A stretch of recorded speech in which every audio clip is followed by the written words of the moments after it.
Tai kas čia jūs pakvietė? Mokyklą pakvietė? Taip, mokykla. Tai kiek sumokėjo? Mes iš stebuklingų pasaulių. A kokia čia organizacijos priklausot? Vienaragių? Vienaragių ir zuikučių. Aišku. Turim bendrą planetą tokią. O dalyvaujat kažkoje asmeniškai visuomeninėje veikloje kokioj? Priklausot kokioms lygoms? Žinau, kad tiksliai turiu omeny. Lygoms, bendruomenėms? Bendruomenėms. Nu, aš tokia menininkų bendruomenė. Menininkų? Jo. Supratau. Ir šokių irgi. Šokių mokytojas pasakyti. O tai sakykit, kiek kainuoja jūsų paslauga, jeigu pakviesti jūs į renginį? Tai čia atskirai galim žmogiškai tartis, bet kol esam herojai, kol esam stebuklingi, tai mes nežinom tokių dalykų.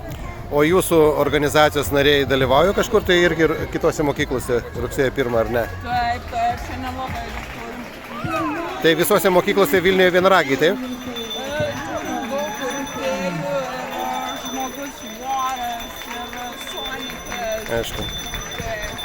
Daug turim draugų. O jūs vyras ar moteris? Nu jau, koks klausimas, o tai vienaragis kas yra? Nu tai nei vyras, nei moteris, taip? Nu jau.